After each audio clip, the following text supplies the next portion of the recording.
Hola, ¿qué tal? Bienvenidos a un capítulo más de La Sobremesa con Marbella, el podcast que te da saber información interesante acerca de la vida cotidiana, para comentar con tus amigos y conocidos. Hola, ¿qué tal? Bienvenidos a un capítulo más de La Sobremesa con Marbella. En el capítulo de hoy hablaremos sobre un libro que en lo personal me impactó mucho. Me llevó a concebir de otra forma a Jesús, no solo como el maestro, no solo como una persona que llegó a la tierra a enseñarnos muchas cosas y a dejarnos un legado, sino también como el amigo, sino también como el cercano, sino también como el que se daba, pero principalmente como una persona que amó hasta el extremo. Entremos en contexto que el estudiar la teología, el analizar, el conocer más acerca de Dios, de las tres divinas personas que conforman un solo Dios, Padre, Hijo y Espíritu Santo, no solo es conocimiento, no solo es intelectualidad, sino también es aplicar y compartir ese conocimiento con los demás y en nuestras vidas, para tener una formación íntegra y un conocimiento íntegro de a quien estamos conociendo. Voy a tratar de ser lo más breve y concisa posible y tratar de sintetizar lo más posible de este libro, porque es un libro muy extenso que tiene mucha riqueza y creo que un solo podcast no podría resumir todo.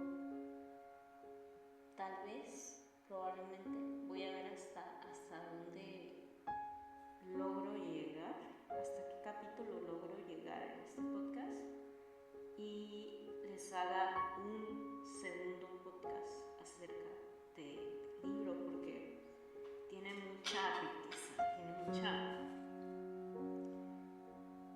información, tiene muchas palabras, tiene metáforas muy ricas. Primeramente, Jesús tenía una relación infinita con su Padre. Sabía que era hijo de Dios.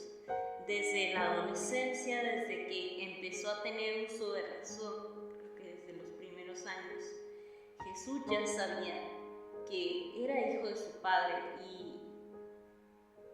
y ya tenía un propósito. O sea, Jesús ya sabía su propósito. Esto lo hizo tener mares, vastas corrientes en su ser, en su persona. También Jesús tuvo dudas en lo único que Jesús no fue igual a nosotros, fue en el pecado. Un fragmento de el primer capítulo de Una larga noche del pobre de Nazaret, cuando subió a Jerusalén, es el adolescente miraba y guardaba silencio. ¿Qué otra cosa podía ser? Un torrente no se puede canalizar por un surco, ni encerrar un vendaval en una gruta, ni la pasión del mundo meterla por el agujero de una flauta.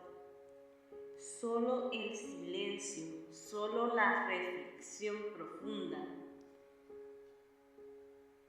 sumamente, puede contener lo infinito. Nosotros somos personas finitas, con un fin, con un propósito determinado.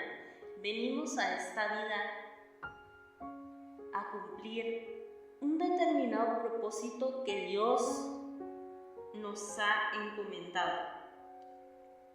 Cuando ya hemos cumplido ese propósito,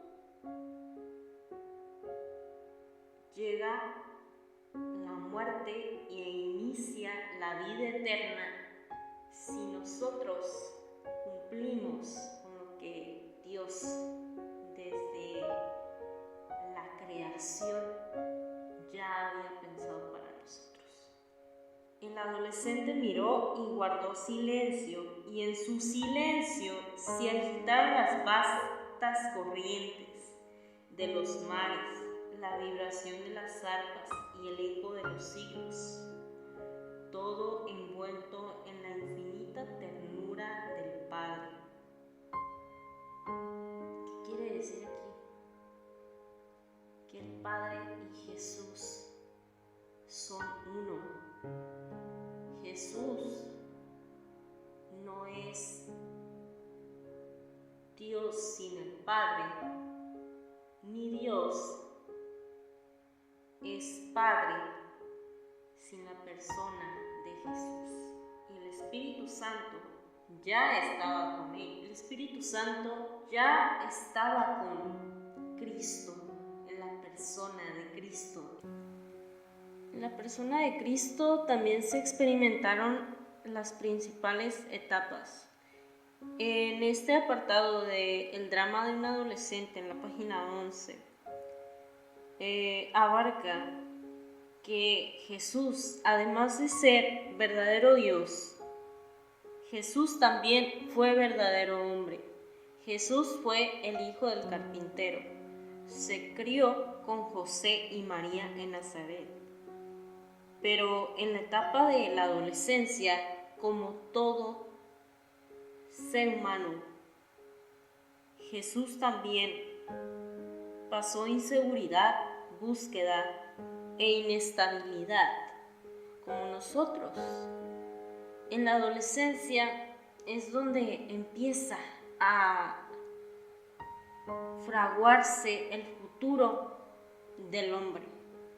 Es donde el ser humano se empieza a cuestionar: ¿quién soy? ¿Para qué estoy aquí? ¿Cuál es mi destino en esta vida?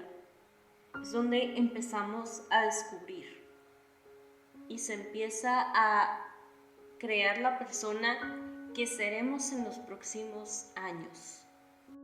Un pasaje muy importante que se abarca en la entrada de este libro, en las primeras partes de este libro, es la pérdida de Jesús en el templo. Jesús no estaba perdido. Jesús fue encontrado por sus padres, la alegría del encuentro. En ese momento se quedaron contemplándolo. Pasaron contrastadas emociones y se agolpaban en el espíritu de María y José. La ansiedad de la búsqueda a lo largo de 3 días se trocaba ahora en la alegría del encuentro con su hijo. Pero analicemos, Jesús, ¿qué estaba haciendo? Jesús más que nada estaba con los maestros, hablándoles sobre Dios, sobre su Padre, sobre el amor del Padre. Me gusta mucho pensar que somos peregrinos, que fueron peregrinos. Este libro más que nada me hizo meterme en la historia como una espectadora más. ¿Qué hubiera pasado si yo hubiera estado ahí? Me hizo imaginar. Al igual que los demás peregrinos, tuvo que recorrer el camino de la fe hacia el conocimiento del misterio trascendente de su Hijo, buscando y meditando en su corazón. Ahí claramente está hablando de la Virgen María. María meditaba y llevaba estas cosas en el corazón. María era una persona muy callada, muy de recogimiento. Solía hacer mucha oración para tener una relación con Dios. Conociendo la vida de Jesús, sabemos que Jesús y la familia de Jesús, los parientes y todos, a pesar de que tenían el linaje del rey David, Jesús no fue una persona que nació en palacio de oro o en una cuna de oro. Jesús fue pobre. Jesús fue un verdadero pobre en la perspectiva de la historia de los hombres. A pesar de todo esto, la estrella de Belén, se detuvo en Nazaret. ¿Y dónde se detuvo? En el pesebre. Y esta vez la estrella no era un chorro de luz, no era una estrella pequeña, no. Era un resplandor que iluminaba todo el cielo. Pero hay algo más. Bien sabemos que una vez que la comunidad primitiva confesó a Jesús como Kyrios, Señor Dios, nació entre los hermanos, entre los parientes, entre la gente de ese tiempo, una ansiosa avidez por rescatar todos los recuerdos sobre Jesús, y ahí se crea la tradición. Naturalmente,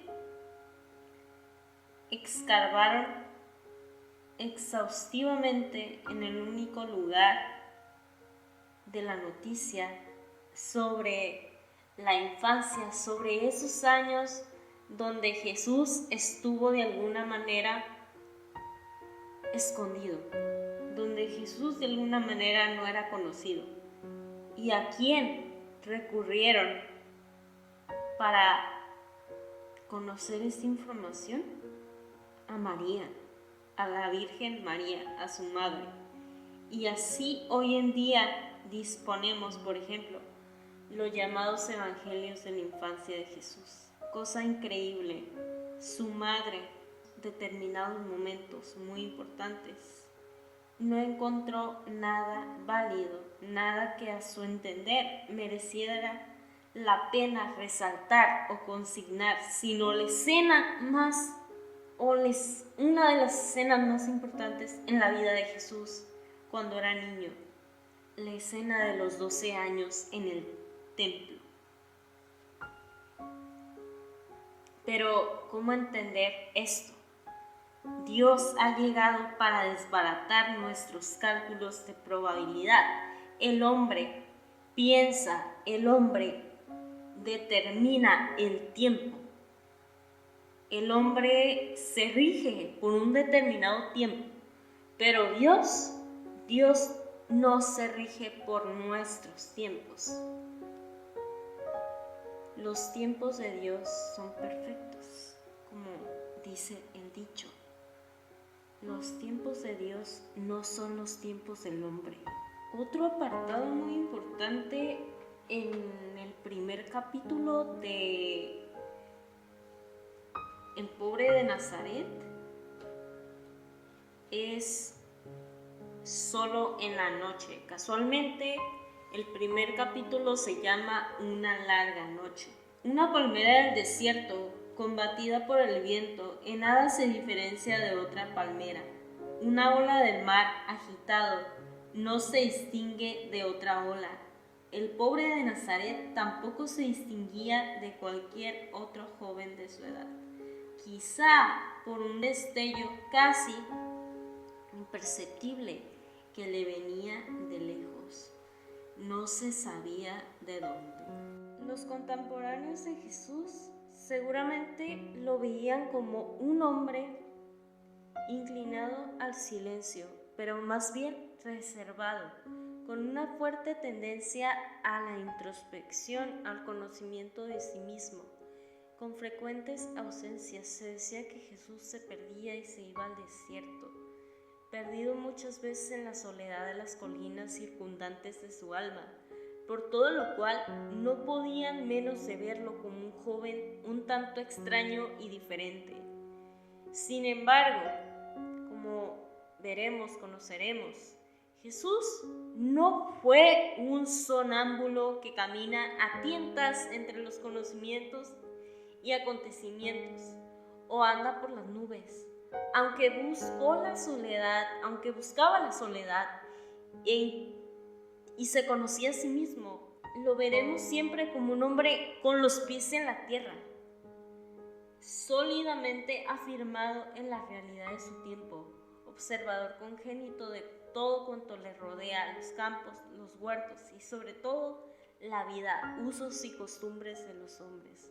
Conocía perfectamente y conoce perfectamente a los hombres. Capítulo 2. Amanece en Galilea. La despedida de su madre. Este apartado me gusta mucho. En lo personal, mi parte favorita es: soy una pobre de Dios, dijo.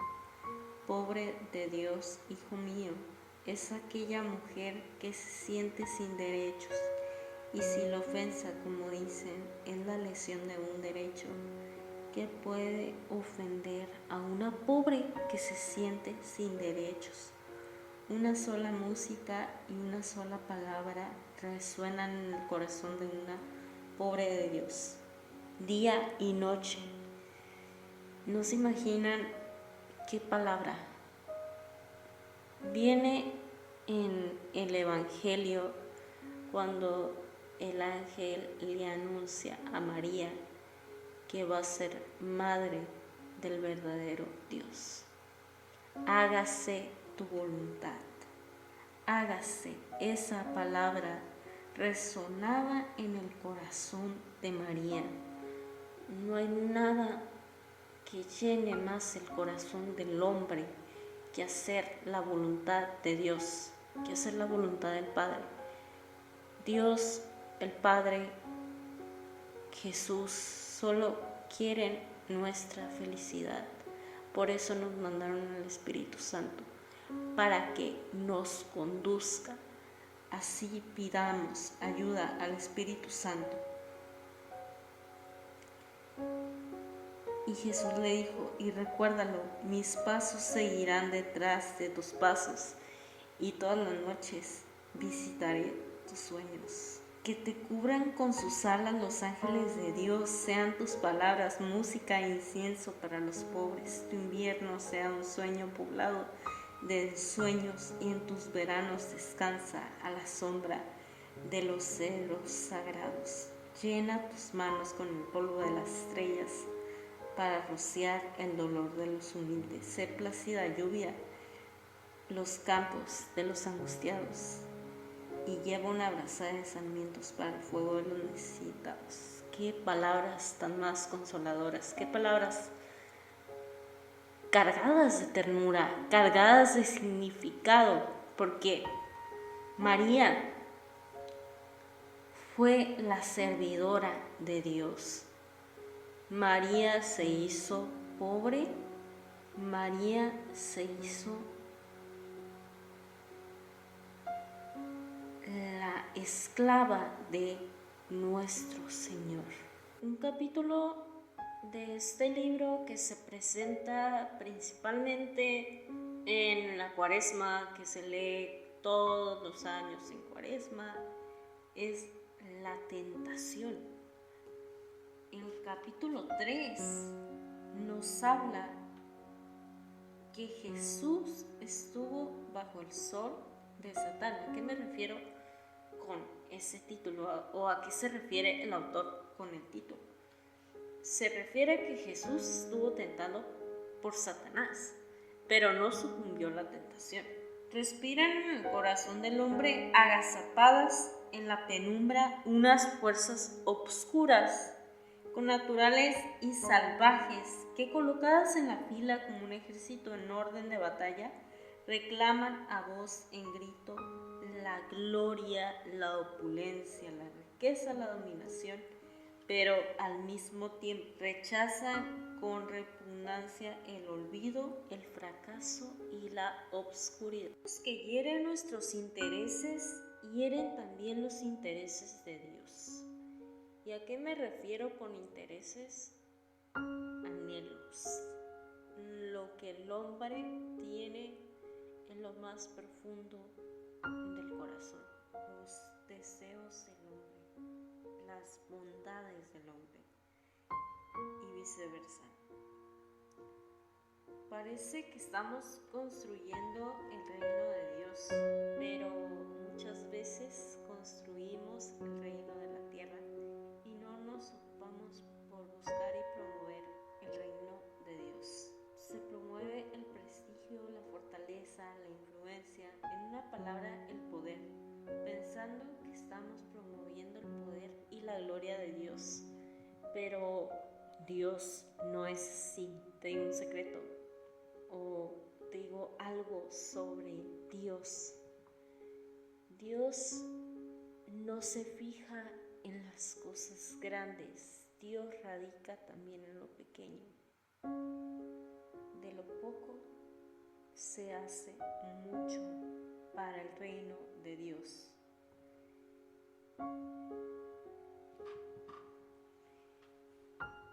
En esta peligrosa y seductora simbiosis del reino, de la tierra, del poder, de la gloria,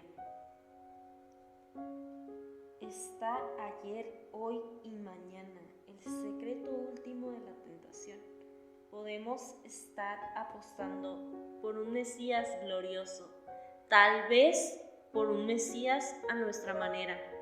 ¿Y a qué me refiero con la palabra a nuestra manera?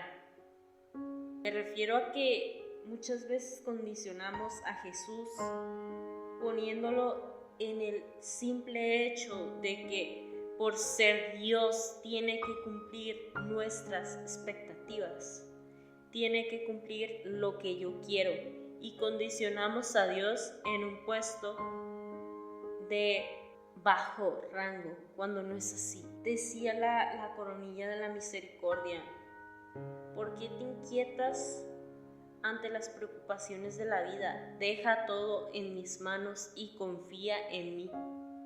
No estropees mis planes como el paciente que le pide al doctor que lo cure, pero le da o le dice la manera de curarlo. No es así. Dejemos todo en las manos de Dios y Dios se ocupará de nuestros problemas o de nuestras situaciones, y nosotros nos ocuparemos de las cosas de Dios. Y bueno, vamos con el cuarto capítulo, los primeros pasos de Jesús. Recordemos que Jesús se bautiza con Juan el Bautista. A partir de esto, Juan sigue bautizando, ocurre la Epifanía, después matan a Juan el Bautista y Jesús empieza a seguir los pasos de su primo Juan el Bautista, pero después cambia el sentido por relatar parábolas. Los ecos del Jordán han rebotado en nuestros muros, maestros de Nazaret. Estamos informados de que el dedo de Dios ha marcado una señal en tu frente, ahí la Epifanía. He seguido tus pasos y he podido observar de cerca el poder de tu brazo y la claridad de tu mente. Maestro de la ley, respondió Jesús. Estas palabras se las está diciendo Nicodemo a Jesús, puesto que Nicodemo era un maestro de la ley. El amor convierte al viento en canción, a condición de que la flauta esté vacía. Los que dan con alegría, se les dará la alegría como premio. ¡Qué palabras del maestro! A condición del que el corazón esté vacío de sí. Para que esto ocurra, nuestro corazón debe estar vacío de todas las riquezas del mundo y lleno de las riquezas espirituales: mansedumbre, piedad, amor, paz, piedad, los dones espirituales. Estoy entonando una canción para ustedes, pero no han danzado. Las palabras de Jesús es como un bálsamo para el ser humano, siempre que se leen con un corazón abierto. Son demasiado viejos y tienen los huesos endurecidos. Hay que nacer de nuevo. Esta parte me gusta mucho. Hay que renacer. Renacer al hombre nuevo. Morir al hombre viejo. Los he invitado a ascender a lo más alto de la montaña para poder contemplar desde allí la belleza del mundo. Pero me han respondido: vivimos en el valle y dormimos en las grutas. En verdad les digo, si no dejan las grutas, si no dejan el mundo, si no dejan los placeres, si no dejan los odios, si no salen de nuevo del seno materno a la luz, no tendrán idea del reino. Si no se revisten de luz, no tendrán idea del reino. Es necesario nacer del nuevo maestro de la ley. Entre las piedras del desierto, donde menos se piensa, nace una flor silvestre, humilde y graciosa. Hay una frase que dice: la flor más bella de todas nace y crece, florece en la adversidad. Nosotros hemos experimentado corrientes de ternura emanadas del corazón del Padre y damos testimonio de lo que hemos visto y oído, pero ustedes cierran los ojos a nuestro testimonio. Jesús probablemente se lo decía a los fariseos, a los saduceos, quienes tenían un corazón cerrado y una mente cerrada. He venido a inaugurar la era celestial. El Padre decidió enviar a su Hijo único, el amadísimo, no para condenar, sino para salvar al mundo. Desde entonces nada se merece, todo se recibe, y esta es la era celestial. Estamos viviendo en la era celestial desde el tiempo en que Jesús vino a instaurarla, la de la gratuidad, la del amor. Es pues el testamento de Jesús el amor. Es pues el amar la forma de demostrar la donación. En el apartado de los secretos más íntimos es un apartado que habla mucho sobre el amor. Levanten una piedra cualquiera y se van a encontrar con el Padre. ¿Han visto alguna vez danzar el sol? Lo pueden ver en las hojas de aquel limonero. Lo lejos, el lago. ¿No ven allí la risa de la luz? Hoy puede haber sorpresas desde los rincones del olvido. Pueden venir a visitarlos los sueños y anhelos más escondidos de su vida. ¿Y cuáles son los anhelos más escondidos de nuestra vida? La compañía, el donarnos, el más que nada servir, porque sirviendo a los demás nos hacemos felices. Ya no se llama Yahvé, es ahí cuando Jesús le da un sentido nuevo al nombre de Dios. Se llama Padre, nos revela el nombre de Padre, nos revela la palabra Abba Padre. Los álamos y en el mar profundo el Padre descansa a la sombra de los álamos y en el mar profundo de nuestros pensamientos.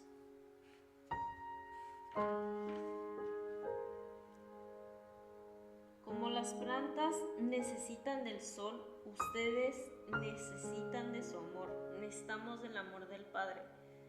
Para Dios, para el Padre, siempre somos sus hijos. Y qué padre o qué madre no se preocupa por sus propios hijos, no se preocupa por el bienestar de sus hijos. He visto con frecuencia una cicatriz en la frente de ustedes. Es el lenguaje de la angustia que dice: ¿qué comeremos? ¿Cómo nos vestiremos? ¿Dónde dormiremos? Escuchen sus necesidades primarias y hay que trabajar. Así que manos a la obra y empuñemos la tierra, la garlopa, el cepillo, las masas, los martillos, las hoces, las azadas, las redes y vámonos al embate del pan de cada día. Lucha, sí, pero lucha con paz. Trabajo, sí, pero trabaja con alegría. Antes de que ustedes salgan al encuentro de Él, Dios ya salió al encuentro de nosotros, sus hijos, a través de nuestro hermano, a través de Jesús. Van a sentir que el vasto mar de su amor lo llama eternamente a su seno. Y en noches de tempestad tendremos tertulias familiares en el hogar junto al fogón y de nuevo nos reuniremos y seremos felices. Creo que ahí nos está hablando principalmente de esos momentos de desolación. Siempre buscando a Dios, siempre buscando al Espíritu Santo Consolador.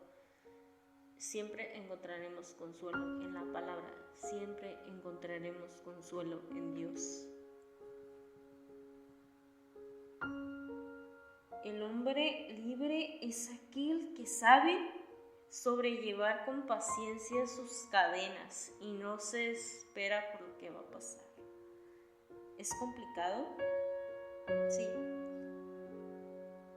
pero no imposible. Para Dios nada es imposible. La felicidad no está en tener o no tener, sino en aceptarlo todo con paz. Un ejemplo claro de esto es cuando una persona se enferma, cuando una persona está condenada a muerte. Es un pasaje difícil de la vida del hombre. Muchos piensan en ¿qué va a ser de mí? Ya no voy a ser la misma persona, ya no voy a seguir adelante y se dejan caer. Pero otros piensan, yo voy a seguir adelante o yo voy a salir adelante hasta las últimas consecuencias de mi vida. Un ejemplo muy claro es he conocido personas que no se dan por vencido, que buscan, aparte de buscar su salud, buscan superarse, buscan aprender algo nuevo, pues saben que la vida para ellos ya es contada. Saben que la vida, que sus vidas más bien, es poca y ya les queda poco tiempo de vida. Entonces, por lo tanto, buscan lograr sus sueños, lograr sus deseos y hacer su última voluntad, no se desesperan, no corren, no se suicidan, sino que luchan cada día y aceptan la voluntad de Dios. Estas son señales de un mayor cariño porque la contrariedad sobrellevada con paz es una callada tempestad que quiebra y desgaja las ramas muertas, las ramas de la angustia, las ramas del miedo, las ramas a las que todos en algún momento de nuestra vida nos enfrentamos.